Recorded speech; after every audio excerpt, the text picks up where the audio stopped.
Oh, baby, me leva que eu te quero, me leva. Oi, pessoal, de carona com o velho de hoje, uma edição especial. Estamos aqui no helicóptero, saindo de Barra Velha para ir para nossa matriz de Brusque. Estou aqui com o Latino e Cancela, né? Aê, oi, gente! E vamos conversar para vocês e para mim também saberem alguma coisa diferente, né? Da vida de cada um. Latino, vamos com você. Onde você nasceu? Cara, eu nasci, por incrível que pareça, no Rio de Janeiro. Ah, você é carioca? Carioca, sou carioca. Mas hoje mora em São Paulo, né? Hoje eu tô morando em São Paulo, já há bastante tempo. Mas tem casa lá, continuo mantendo minha casinha lá, quando eu vou lá. Ô Latino, você começou como cantor ou também ralou na vida como a grande maioria? Começou lá de baixo, tentou achar o teu caminho, fez de tudo na vida. Como é que foi o começo da vida do Latino? Até a gente conseguir trilhar o nosso caminho, muitos calços, né, acontecem. E alguns meio tristes, ao mesmo tempo decepcionantes, né, mas serve de algum tipo de aprendizado, né? Eu acho que tudo na vida a gente tem que passar por um processo. Não existe sucesso sem um processo, né? O processo hoje, avaliando isso, né? Claro, numa construção, eu vejo que é muito bem planejado pelo divino. Né? Minha mãe, ela se aventurou em casar e ir para os Estados Unidos, né? Brasil, meu pai. Eu queria cantar, eu gostava de frequentar os bailes funk do Rio, né? Foi muito, muito complicado para mim, porque na época o funk era muito discriminado. Até hoje é um pouquinho, mas hoje já virou, o movimento funk virou mais um pop, né? Uma música popular, música urbana, né? Mas na época havia uma discriminação muito grande em relação a esse movimento. Como o samba também já foi. Eu tinha... Pronto. E eu tinha muita vontade de cantar nos bailes, né? Era uma coisa que estava no meu subconsciente, isso, sempre gostei. E quando minha mãe foi para os Estados Unidos, me deixou com meu pai não aprovava muito essa questão musical, de funk, de balada, de festas. Eu acabei não conseguindo me adaptar muito a isso, e meu pai acabou me expulsando de casa, com motivo óbvio, né? Ele achava que ser funkeiro era uma profissão de vagabundo, né? E eu falei pra ele, cara, é o que eu gosto, é o que eu amo fazer. Até que ele me expulsou de casa dizendo pra mim, Roberto Carlos, só existe um. E eu falei pra ele que Latino só existirá um, né? E eu levei aquilo pro universo, fui à luta, busquei esse horizonte. Começou lá, né? Nos Estados Unidos. Não, no Brasil ainda. Né? Ainda não fui para os Estados Unidos. Minha mãe, ela, quando foi para os Estados Unidos, ela acabou depois de 4 anos, veio me buscar porque eu estava morando na rua, né, com meus primos, praticamente morando na rua. Eu estava na casa de uma tia, né, de forma emprestada. Então muitas vezes eu dormia na rua porque eu não tinha como voltar. E eu ficava cheirando aquelas colas de sapato para inibir a fome, porque eu tinha muita fome e ficava na rua. Até que eu conheci o pessoal do Edir Macedo, o R.R. Soares na época, e eles pregavam no Coreto do Meia, né, no bairro subúrbio do Rio.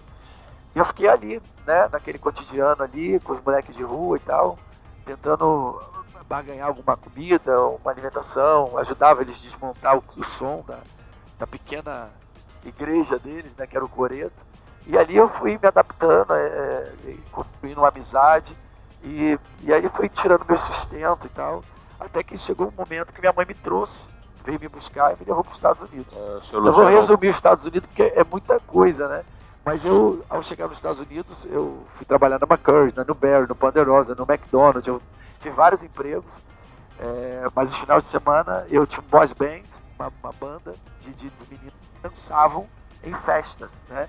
Eu comecei a dançar, ou seja, eu comecei minha carreira dançando. Depois eu aprendi violão, depois que eu aprendi a compor. Dança muito bem, hein? Ponto, eu vi ontem à noite. Dança muito bem. Então, aí, nesse contexto todo, acabou pintando a oportunidade de trabalhar com o David Copperfield. E aí eu fui ser famoso mágico, backstage, né, do David Copperfield, abrindo cortina, levantando os vidros, esses espelhos, né, no caso. Então, tive essa trajetória de 4, 5 anos na América, que me deu um berço muito grande, artisticamente falando. E aí até que chegou o momento que meu padrasto se aposentou da Kodak, ele era gerente da Kodak. E aí a gente teve que voltar para o Brasil. Quando eu voltei para o Brasil, aí sim eu iniciei a minha carreira artística no Brasil. Né? E aí começou toda essa trajetória que muita gente já conhece. Primeiro sucesso qual foi? Baby Me Leva. É maravilhoso. Né? Ah, baby, me leva que eu te quero, me leva. E aí começou. Na verdade eu cantava em inglês, né? O Jim Marlboro na época. E o que estourou então foi uma pena. Não, aí foi outra época, né? O Baby Me Leva vendeu 1 milhão de discos, foi uma época muito maravilhosa também. A balada é ótima. Então, aí, obviamente, depois veio Renata Ingrata, aí veio Dança com Duro, veio vários outros sucessos. Também. Mas tudo foi impulsionado por uma coisa que eu busquei lá atrás, que foi o Baby Me Leva, né? Escutando, né? Não existe vida fácil. Né? Todo mundo que chegou a algum lugar ralou, começou de baixo. O Latina, todo mundo que eu converso, todo mundo que eu me relaciono, ninguém ganhou, poucas pessoas ganharam na vida tudo e seguiram aquilo ali. Aliás, né, quem ganha tudo, a grande tendência é de cair, de subir é muito difícil. Eu acho que a construção é muito legal, você cria um aprendizado, você busca uma robustez no negócio que você entende, você passa a entender em todas as áreas, né? Você aprende a entender o que é uma produção, o que é um show grande, como é que funciona o network, funciona o fato de você poder agradar as pessoas, que a gente está ali sendo contratado para agradar, a gente não está ali para fazer uma música para a gente está ali para agradar.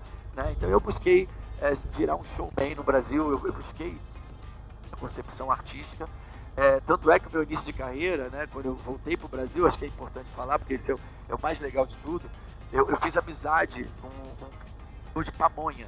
Né? Esse cara da Pamonha, ele acabou abrindo pra gente que os diretores da Sony Music almoçavam sempre no mesmo lugar, porque eles fumavam, tanto o vice-presidente, quanto o diretor de marketing, quanto o artista, eles sempre almoçavam num restaurante chamado chamado A Mineira. E quando ele me deu essa dica, eu falei, poxa, eu tô com uma música aqui, será que a gente não podia parar lá na porta para ficar tocando a música, só para eles conhecerem a música? Essa brincadeira começou a criar um conceito de manipulação, porque todas as vezes que ele virava ali na esquina para parar o carro, ele ficava tocando Baby Me Leva. Sim. E aí os diretores da gravadora começou a absorver aquela música como se a música fosse um sucesso, e não era. Era tocado em todos os lugares. Ele tocava todos só os dias. Só tocado no carro da Pamonha. Meio-dia e meio, a hora do almoço deles, o cara parava lá e tocava o Baby Me Leva. Isso que ele tocava o Baby Me Leva, todos os dias, ficou no subconsciente. Quando a gente foi negociar com a gravadora e mostrar meu trabalho, todo mundo já conhecia porque achou que a música já era sucesso, e na verdade não era. Porque estava no subconsciente dele. Então, tinha uma memória afetiva da música porque eu escutava bastante. E achava que a música era sucesso, porque eu fiquei fazendo isso durante alguns meses, 2 ou 3 meses. Eu estou trazendo o Latina aqui hoje, a Cela e mais alguns, porque farão parte dos artistas que vão participar do nosso aniversário em junho, então. Aniversário de campanha. Vai ser uma campanha fantástica, né? Então tá aqui ele para isso. Trouxe, como sempre, no centro de distribuição, na Casa Renault, na Havan, né? E a Cela, para quem não conhece, uma influência, 23 anos, 23 aninhos só, né? Cela, você nasceu onde? Eu nasci em Carazinho, Rio Grande do Sul. Carazinho, e morou também aonde? São José, Santa Catarina, durante 10 anos da minha vida, tá? Conhece a Havan, não? Claro, fez parte da minha história de verdade, tá? Meu pai, todo mundo da minha família comprava aqui. A Cela faz também parte desse grupo de artistas. E uma coisa que me impressionou, um dia saindo do escritório, deixando, como sempre, saiu com o rádio ligado no Pânico, né? E ela estava lá dando uma entrevista, e eu vi aquela entrevista de uma menina exibida, filha de um bilionário, que ficava falando umas coisas assim. Eu fiquei tão alucinado com aquela entrevista, que eu cheguei em casa para o meu filho e disse, tem uma louca dando uma entrevista ali no Pânico, meu Deus, se eu pudesse matar ela. Ela fala umas coisas assim, tudo certinho, né? Mas snob. E depois foi descobrir, eu descobri naquele almoço, se tratava de um personagem, né? Muito bem feito, muito bem criado, parabéns. Hoje, quando a gente esteve aqui no centro de distribuição, eu vi quantas pessoas conhecem a Cela? Bastante jovens, né? Jovens, Então, parabéns, Cela, pelo teu trabalho. Muito obrigada. Parabéns. Quer contar alguma coisa, um pouco da tua história aí também? Você também não ganhou nada de graça, né? Não foi nada de graça, gente. Eu saí muito cedo de casa, com 17 anos, pra trabalhar como modelo. Então eu já panfletei, já fui animadora de festa, já fui recepcionista, já foi tudo que vocês podem imaginar de trabalho honesto. Eu sempre corri muito atrás das minhas coisas. Só depois de 5 anos morando sozinha, ralando um monte, que as coisas começaram a dar certo. Mas foi uma coisa divina mesmo, foi Deus, porque não tem explicação as coisas que foram acontecendo. Deus dá oportunidade, mas nós somos as pessoas que temos que correr atrás, né? O Marcelo, o Latino, o Sérgio Malandro, que faz parte também, a Sheila Mello, que também faz parte, todo um cast, o Liminha, né? Nenhum deles ganhou nada de graça. Então, você que quer se inspirar, que quer fazer a diferença na sua vida, faça diferente, faça o melhor sempre, o seu melhor. Não importa se você é varredor de rua, seja o melhor varredor. Se você for um vendedor, se você for um caixa, aparece, né? Aparece pro jogo. E aí você vai fazer o gol. E a vida é longa, você vai errar muitas vezes, mas aquela coisinha que você acerta hoje, a perseverança, a disciplina, a perseverança, e você vai fazendo, quando você olha para trás, você já subiu dezenas e dezenas de degraus. Não é isso? Eu costumo dizer o seguinte, com o coração da gente, com sua qualidade de serviço, né, com o seu profissionalismo, eu creio que todos nós teremos a oportunidade de sentar na mesa de alguém, mas apenas o caráter conseguirá permanecer sentado naquela mesa. Então, se você tem caráter, gratidão, você vai continuar sentado na mesa. Então é sobre isso. Eu acho que a gente tem que ter essa questão do caráter, porque o caráter faz toda a diferença. Quando você tem caráter, você não rouba, você tem princípios, você tem empatia, entendeu? Empatia. Uma série de coisas. Princípios, então, valores e costumes. É que nós pregamos bem. Então parabéns aí, Cela, parabéns, Latino. E acreditem. Quem era para estar aqui conosco é o Sérgio Malandro. Mas ele tem medo de andar de helicóptero. Não teve jeito de botar ele aqui dentro. É verdade, mas eu também tenho. Ele também tem, mas ele veio, corajoso. Não, mas porque na vida a gente tem que ter fé.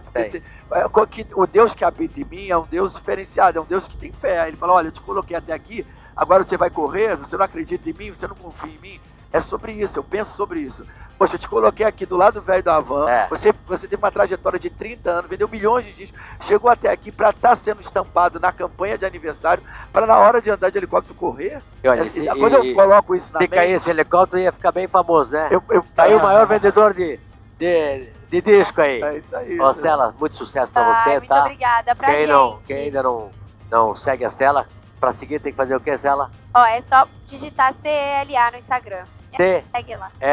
Cela. CELA. Né? O meu Instagram tinha saído do ar, né? Você sabe, por motivos óbvios. E voltou, então, @latino. Pode seguir. Vambora. Um abraço. De carona com o velho. Um abraço pra você. Até a próxima. Obrigado. Beijo.